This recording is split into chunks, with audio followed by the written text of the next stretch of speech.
Ahoj, ahoj! Tu je opäť Luky Zajo a dnes sa spolu pozrieme na niečo, čo vám môže ušetriť hodiny života stráveného hľadaním odpovedí na internete. Objavíme Perplexity AI, revolučný vyhľadávač, ktorý spája silu umelej inteligencie s precízným výskumom.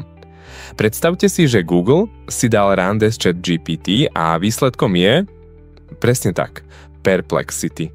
Vie hľadať, sumarizovať, citovať, vysvetľovať a dokonca vám aj navrhne ďalšie otázky, keď vás to začne baviť. A to všetko v jednom okne. Žiadne záplavy otvorených kariet, žiadne hľadanie ihly v digitálnom scéne. Ale pekne po poriadku. Perplexity AI je nástroj, ktorý bol od základu navrhnutý ako AI vyhľadávač. Beží na infraštruktúre Microsoft Azure, využíva Bing, ale to hlavné je spôsob, akým odpovedá. Nielen, že vám niečo nájde, on to hneď zhrnie a každý fakt podloží zdrojom, ako keby ste písali diplomovku pre škriatkov z Harvardu. Zakladatelia nie sú žiadni začiatočníci, pochádzajú z OpenAI, Mety, Quora, Wall Streetu alebo Databricks. Takže je jasné, že to neťukali v garáži medzi bedňami s malinovkou. A že sa im darí, dokazuje aj to, že firma má hodnotu $9 miliárd. To je pivnica hodná Einsteina. Na čo je Perplexity ideálny?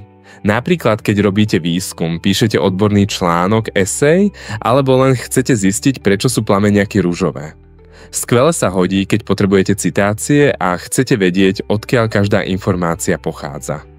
Tiež pomáha, ak sa potrebujete rýchlo zorientovať v nejakej téme, zhrnúť dlhý článok, porovnať ceny alebo zistiť najnovšie zmeny v legislatíve.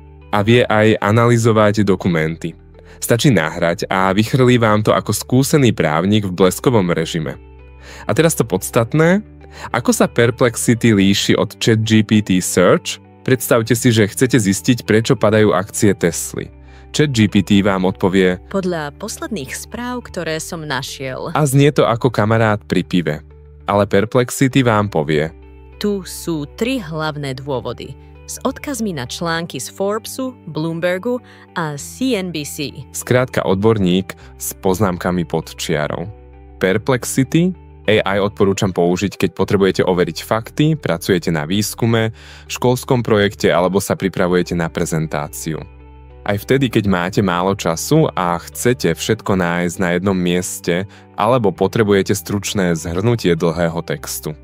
ChatGPT Search je ideálny, keď hľadáte vysvetlenie v ľudskej reči, niečo tvoríte, programujete alebo si len chcete ujasniť zložité pojmy. Je skvelý na aktuálne informácie v reálnom čase, ako je počasie, vývoj akcií alebo trendy. A jeho odpovede sú viac prispôsobené štýlu používateľa. A teraz si predstavme, že hĺbkový výskum nie je len pre akademikov v štrikovaných svetroch. Perplexity a ChatGPT totiž majú aj svoje výskumné režimy, tzv. Deep Research. Nebojte sa, AI vám nezačne vysvetľovať kvantovú fyziku v klingónčine. Teda, pokiaľ si to výslovne nepýtate.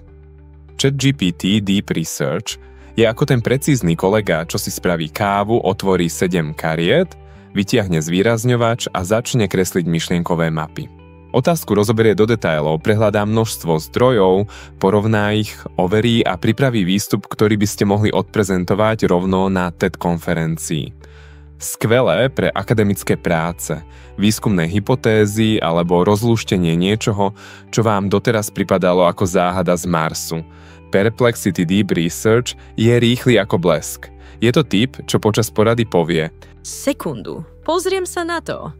A o pár sekúnd vám vysype fakty, citácie a ešte vám navrhne, čo by vás mohlo zaujímať ďalej. Praktický, spoľahlivý, ideálny na overovanie informácií, porovnávanie cien, sledovanie noviniek alebo kontrolu konkurencie. Ak by boli kuchári, ChatGPT je ten, čo si uvarí vlastný vývar a bloguje o tom. Perplexity je šéf kuchár, ktorý vám do 2 minút naservíruje polievku a doloží aj účtenku, že to nie je z prášku. A to najlepšie, nemusíte si vyberať len jedného. Používať ich spoločne je ako mať doma aj mixér, aj kávovar. Jeden vyšľahá fakty, druhý ich podá s príbehom. Spolu vám ušetria čas a dodajú istotu, že tomu, čo čítate, sa dá veriť.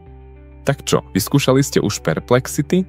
Alebo stále hľadáte odpovede v mori kariet, kým vás nevyhodí z Session Expired?